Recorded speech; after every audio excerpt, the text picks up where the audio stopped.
So nakabalik na si LeBron sa Lakers, tinalo nila yung Memphis na kasama sa top 6 ng West. 40 points, 16 rebounds at 9 out of 12 sa free throw line si Anthony Davis. Si LeBron naman 18 points, 8 rebounds, 8 assists, nahiya pa mag triple double. Nagkaroon pa ng injury sa balikat si Anthony Davis nun. Nung third quarter, lamang pa ng nasa 20 points ang Lakers. Nawala si Anthony Davis dahil sa injury, doon naman nakahabol yung Memphis. Kaya napilitang bumalik si AD sa game. Konting sakit lang naman di umano ang nararamdaman niya. Pero base kay JJ Redick, hindi rin niya alam kung ano ang mangyayari kay Anthony Davis kapag pina-check up yung balikat niya. Meron kasing buffer ang Lakers doon dahil meron 3 araw silang pahinga bago yung dalawang sunod na game nila versus Sacramento Kings. Naka-division game pa nila. Hindi din alanganin yung naging injury ni AD, depende na lang kung merong ligament na tinamaan na wag naman sana. Base din kay AD, nagkaroon lang siya ng stinger. Hindi ko sure kung anong ibig sabihin nun, pero yung description malapit sa naipita ng ugat dito sa balikat kasi nga sa kakabuhat. History naman na nangyari sa game sa pagitan ng Golden State at Dallas Mavericks. May total na 48 3-point shot ang dalawang teams. 21 sa Dallas, 27 sa Golden State. 50% pa sila sa 3-point area. Unang beses gumawa ng 3-point record si Klay at si Steph sa magkahiwalay na team. Dapat 3 beses lang magtatapat ang Dallas at itong Golden State ngayong season. Pero dahil nalaglag sila sa in-season tournament quarterfinals, sila yung tinaghanang magtapat ng pang-4 na beses. 29 points at 7 3-point shot para kay Klay. Huling beses din siya ngayong season na dadalaw ng Bay Area. Dahil yung next 2 games naman mangyayari sa Dallas. Nasa triple-double naman si Luka, 45 points, 11 rebounds at 13 assists. May bago pa ba? So bakit wala pa rin si Dennis Schroeder sa Golden State kung na-trade na? Ngayon lang kasi official maipafile yung trade ni Schroeder sa Golden State dahil kay DeAnthony Melton. Part pa rin kasi siya ng off-season signing ng Warriors. Na-finalize na yung draft picks na ibibigay ng Golden State sa Brooklyn kaso iniintay ma-release yung restriction kay Melton kaya hindi agad ma-file.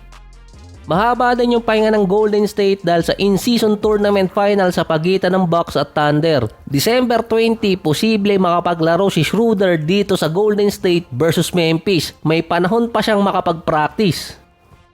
Inuna pa ni Jordan Poole na mang-asar dahil sa isang crossover kesa itire yung bola. Kalaban pa nila yung Boston Celtics. Ayon, tambak ang inabot ng Wizards. Naka 21 points naman si Jordan Poole, si Tatum 28 points. Yung pinatumba naman ni Jordan Poole si Peyton Pritchard, naka 15 points at 5 3-point shot. Hindi na nga masyadong ginamitan ng 3-point shot ng Celtics yung Wizards, naka 46 attempts lang sila. Kung wala si Pritchard dun, nasa 36 lang ang attempts ng Boston.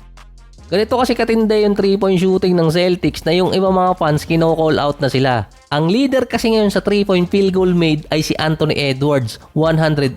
Ang pangalawa si Peyton Pritchard na merong 101. Ang panglima si Derek White, ang pangpito si Jason Tatum. Si Steph papatak pa ng pang-8, nasa 85 3-point shot. Wala ang best shooter ng NBA sa top 3 na may pinakamaraming ngayong season.